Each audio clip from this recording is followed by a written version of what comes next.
লোকসভা নির্বাচন 2024 high voltage এক লোকসভা নির্বাচন এবছর আমরা দেখতে পাচ্ছি। লোকসভা নির্বাচন 2024 বারংবারই দেখা গিয়েছে খবরের শিরোনামে উঠে এসেছে একাধিক ঘটনাকে সাক্ষী রেখে। হ্যাঁ, তেমনই এক ঘটনা হচ্ছে নন্দীগ্রামে শুভেন্দু অধিকারী নাম না করে অভিষেক ব্যানার্জিকে আক্রমণ করছেন। যদিও বা তা নতুন কিছু নয়, অভিষেক ব্যানার্জি নাম না করে কখনো কখনো শুভেন্দু অধিকারীকে আক্রমণ করছেন, আবার কখনো কখনো শুভেন্দু অধিকারী নাম না করে অভিষেক ব্যানার্জি অথবা মুখ্যমন্ত্রী মমতা বন্দ্যোপাধ্যায়কে আক্রমণ করছে, এমন চিত্র কিন্তু আমরা বারংবারই দেখে আসছি। আবারও সেই ঘটনা ঘটল। কি ঘটনা? নন্দীগ্রাম অর্থাৎ এ রাজ্যের এক অতি গুরুত্বপূর্ণ হাই ভোল্টেজ জায়গা বা বিধানসভা কেন্দ্র বলা চলে, যে বিধানসভা কেন্দ্র থেকে মুখ্যমন্ত্রী মমতা ব্যানার্জি এবং শুভেন্দু অধিকারীর প্রতিনিধিত্ব হয়েছিল, এবং সেখানে আমরা দেখেছি মুখ্যমন্ত্রী মমতা ব্যানার্জিকে হারিয়ে বিরোধী দলনেতা শুভেন্দু অধিকারী তিনি কিন্তু সেখানে বিধায়ক হয়েছেন। আর সেই নন্দীগ্রাম থেকে এবার শুভেন্দু অধিকারী তিনি কিন্তু নাম না করেই আক্রমণ করলেন অভিষেক ব্যানার্জিকে।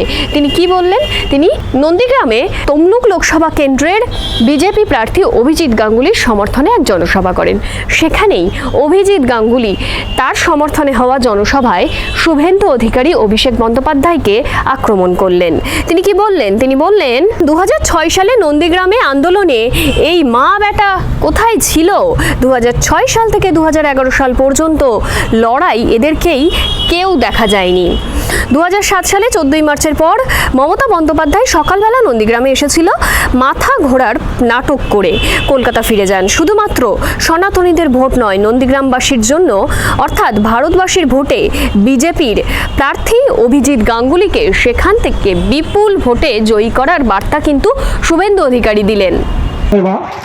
ধন্যবাদ উনাকে। সেই সঙ্গে আমাদের মাঝে উপস্থিত আছে রাবিয়া দিদিকে অসংখ্য ধন্যবাদ। উনি শুভেন্দু বাবুকে ফুলের তোড়া দিয়ে বরণ করে নিলেন। এরপরে মহিলা মোর্চার পক্ষ থেকে সরস্বতীকরণ। কেন চলে যাও উত্তরপ্রদেশে? ওটা তো যোগীর রাজ্য। এই ভৌতাবাজি দিয়ে এটা ঠিকানো যায় না। আজকে আমরা কেন এই সরকারের বিরোধী? আমার কি সরকার খুব ক্ষতি করে দিয়েছে?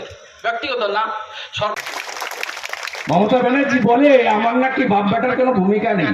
সেলিমের লাশটা দেহটা পাকে ফুটে দিয়েছিল সিপিএম ভাঙা বেড়া ব্রিজে 2007 সালের 7ই জানুয়ারি। এই বান্দা তুলেছিল জাদুবাড়ি করে শেখ সেলিমের লাশ। এই লোকটা তুলেছিল। এই লোকটা শহীদ জননী ফিরোজা বিবিকে এমএলএ করেছিল সুফিয়ান তাহেরের নাম কেটে দিয়ে। এই লোকটা আমাকে শিখাবেন আপনারা। রাস্তায় গেলে পিছন থেকে হাতি চলে বাজার, কুত্তা ভুকে হাজার। আমার কিচ্ছু করতে পারবে না। দেখবি আর চলবি লুচির মতো ফুলবি, কিচ্ছু করতে পারবে না আমার। আপনারা আমার সাথে থাকুন, আমার অনেক প্রোগ্রাম আছে, আরো ভালো করে বলবো পরশু দিন। বড় সভা আছে, 20-25 হাজারের সভা। কারণ মাননীয় পিসি মহিষাদলে অনেক বলে গেছে। তারপরে আমাদের ভাইপো কালকে আসবেন হেলিকপ্টার চড়ে, তিনি কিছু ভাষণ বর্ষণ করবেন।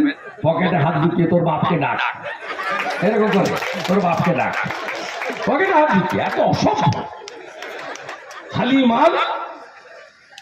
6 থেকে 11 নন্দীগ্রামের লড়াইতে কেউ দেখেছে? এই মা বেটাকে কেউ দেখেছে?